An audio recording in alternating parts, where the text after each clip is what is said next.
Los evangelios de Mateo, Marcos y Lucas registran el acontecimiento del bautismo de Yeshua pasando por su tentación en el desierto.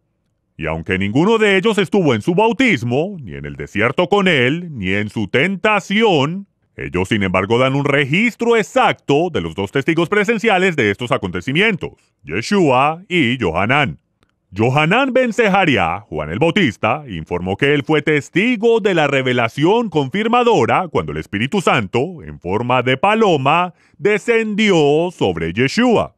Entonces oyó una voz del cielo que decía: «Este es mi Hijo amado, en quien me he complacido».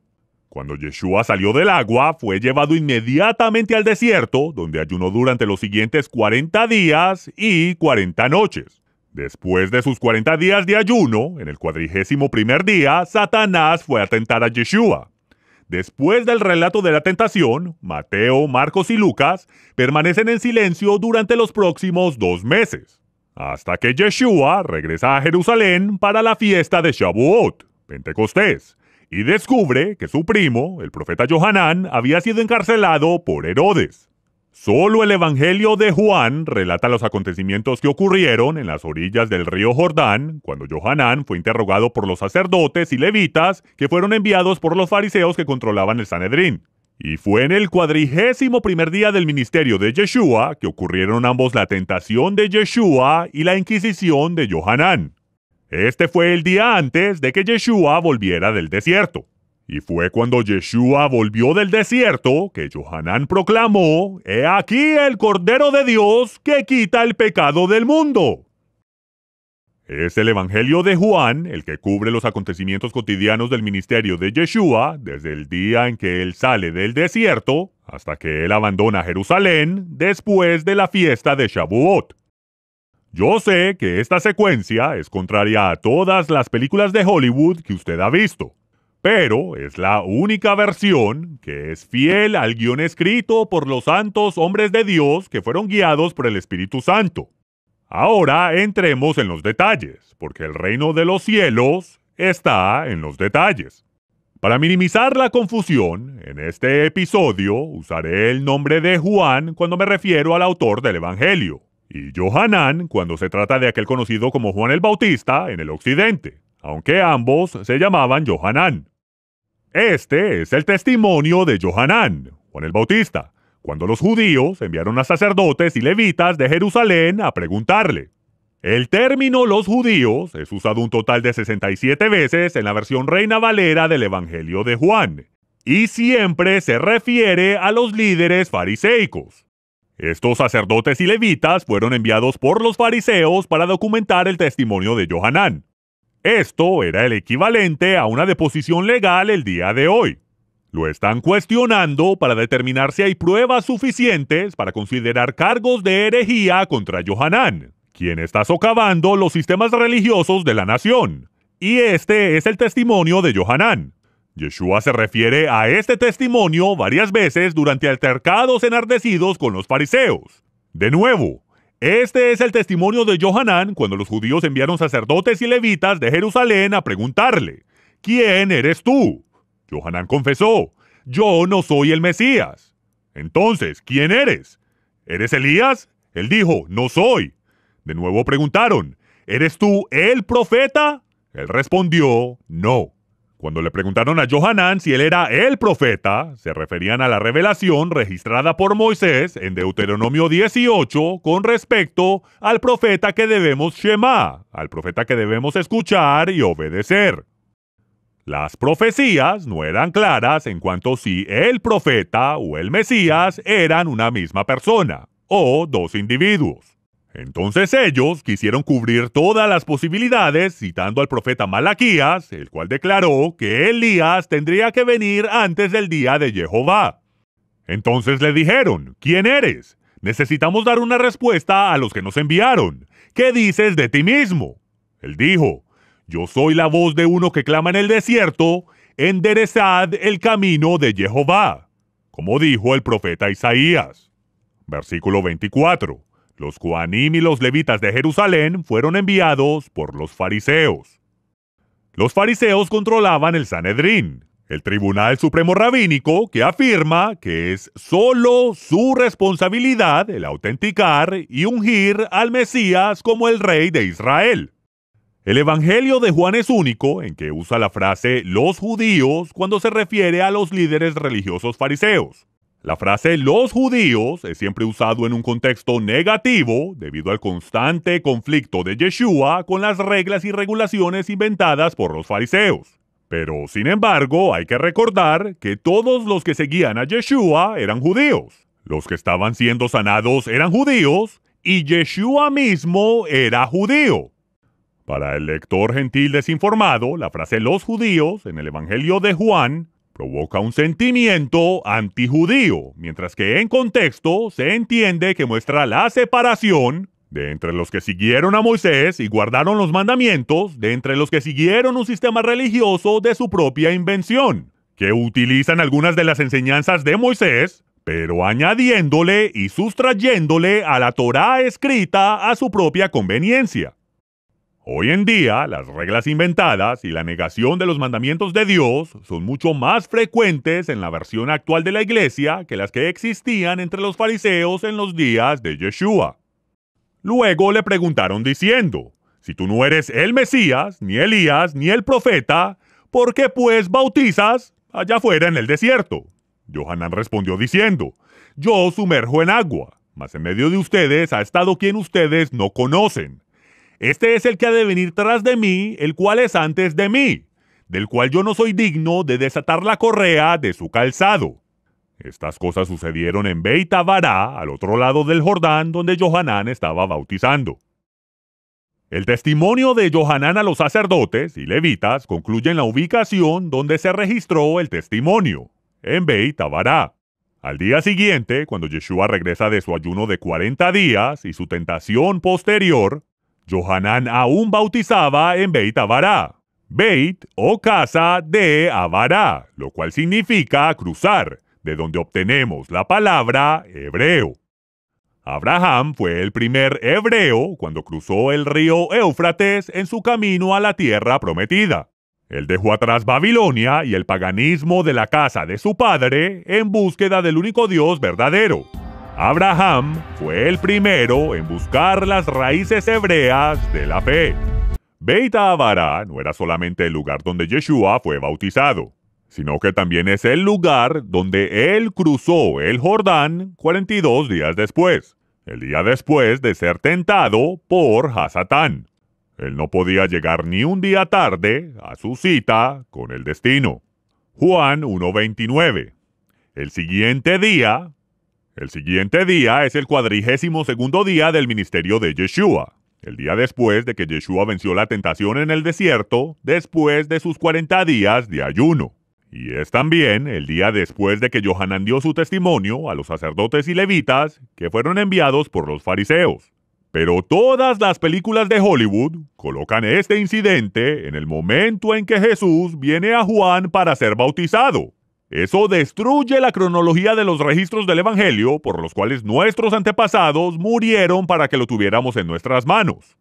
Mejor continuemos. El siguiente día vio Johanán a Yeshua que venía a él del desierto y dijo, «He aquí el Cordero de Dios que quita el pecado del mundo». En el calendario profético, este es uno de los días más importantes en la historia. Cientos de años antes, mientras aún estábamos en Babilonia, el ángel Gabriel instruyó al profeta Daniel de que habrían 70 sietes determinados para el pueblo de Dios y la ciudad santa de Jerusalén. Estos 70 sietes, o 70 semanas, como se tradujo en la versión de la Reina Valera, se dividieron en dos secciones. 70 sietes, 7 sietes, 62 sietes, después de 62 sietes, un 7 y en la mitad de 7. La parte de la profecía de Daniel en la que debemos enfocar nuestra atención se encuentra en el versículo 25 del capítulo 9 del libro de Daniel. Desde la salida de la orden para restaurar y edificar a Jerusalén hasta el Mesías príncipe, habrá 7 sietes y 62 sietes, o un total de 69 sietes. El escriba Esdras registró el día exacto en que Israel cruzó el río Éufrates por mandato de Artajerjes para restaurar y reconstruir Jerusalén.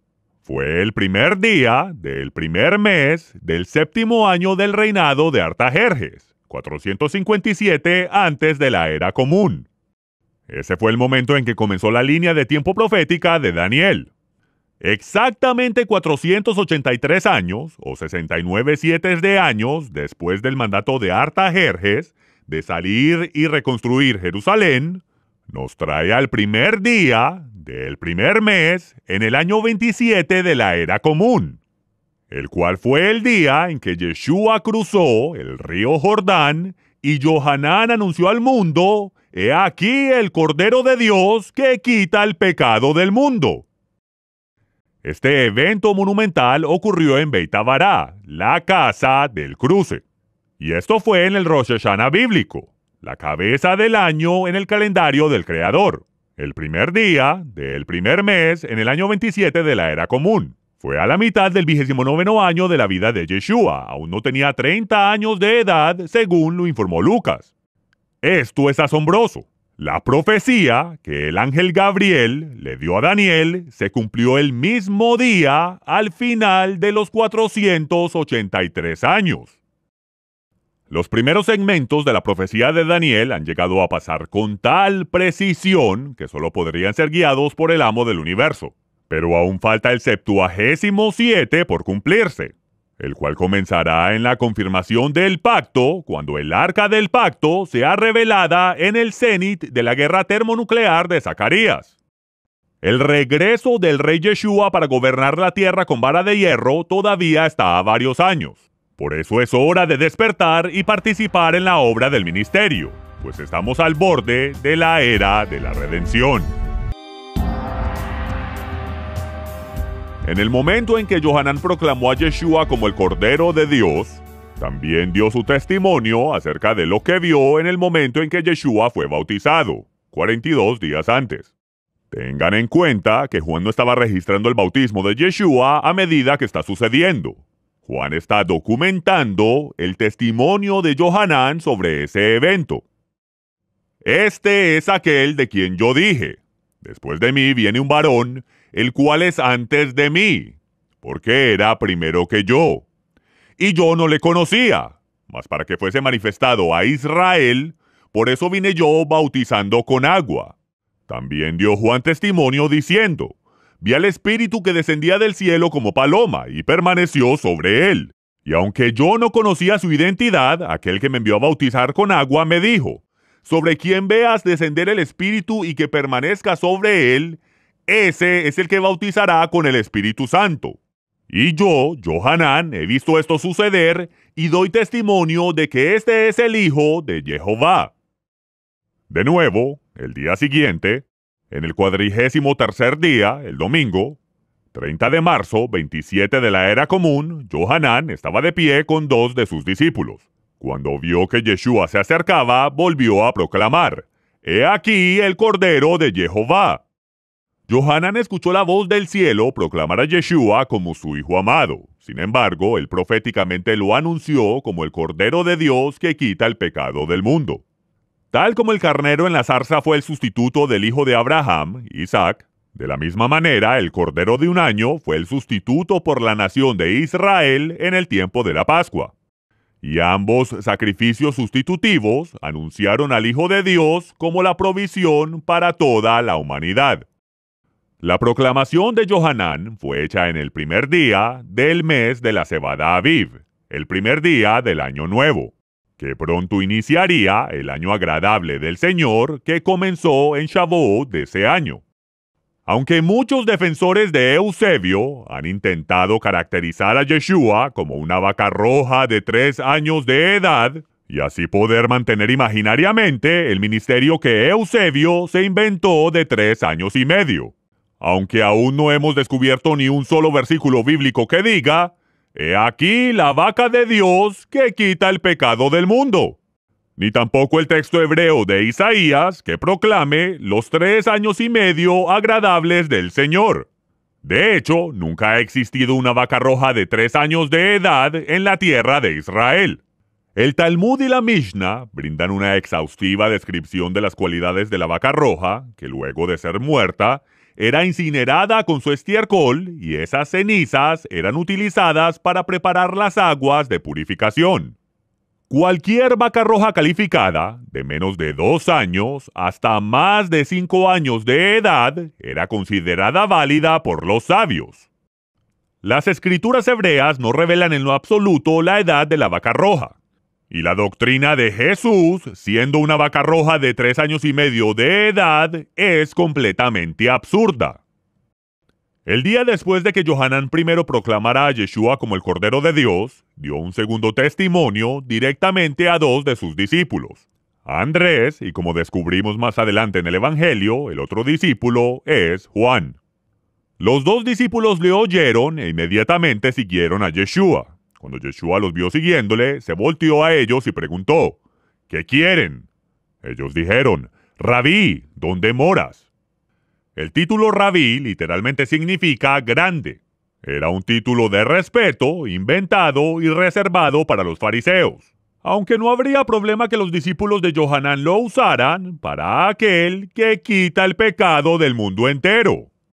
Aunque Yeshua prohibió fervientemente a sus discípulos el adoptar este título de nobleza fariseico, él no los reprendió por referirse a él como rabí. Él le aclaró a sus discípulos que todos ellos eran hermanos en el mismo nivel y que él era el único grande. Un discípulo de Yeshua nunca asumiría un título de grandeza, el cual él ya prohibió que sus seguidores tomaran. O el tomar para sí mismos el título que el Rey de Reyes clama para sí mismo, pues Yeshua es el único grande. Ninguno de nosotros es siquiera digno de desatarle las sandalias a aquel que no fue digno de desatarle las sandalias a Yeshua. Rabí, ¿dónde moras? Yeshua les dijo, vengan y vean. Ellos fueron y vieron dónde vivía y se quedaron con él aquel día, porque ya era como la hora 10. Uno de los 2 discípulos de Yohanan que siguió a Yeshua fue Andrés, el hermano de Shimón. Y la primera cosa que hizo fue localizar a su hermano Shimón. ¡Hemos hallado al Mesías!, que traducido significa el Cristo. El texto griego añade la frase entre paréntesis definiendo la palabra Mesías, traducido significa el Cristo. La palabra hebrea Mashiach significa técnicamente ungido con aceite por el sumo sacerdote, lo cual era hecho a todo rey de Israel. Mashiach fue transliterado en griego 2 veces como Mesías en el Evangelio de Juan, pero todas las otras veces fue adaptado en el griego como Christos, que se deriva de la palabra crestes, que significa untar con grasa, una práctica común griega para la conservación de escudos de cuero de batalla. Nosotros realmente no necesitamos traducir Mashiach cuando nos referimos a Yeshua. Y aunque todo rey de Israel fue ungido como Mesías, Yeshua fue ungido por el Padre Celestial con algo mucho más significante que aceite de oliva. Él fue ungido con el Espíritu Santo. Él no es solo el profeta al cual debemos escuchar y obedecer, sino que es el Mesías, el cual reinará la tierra con vara de hierro desde su trono en Jerusalén.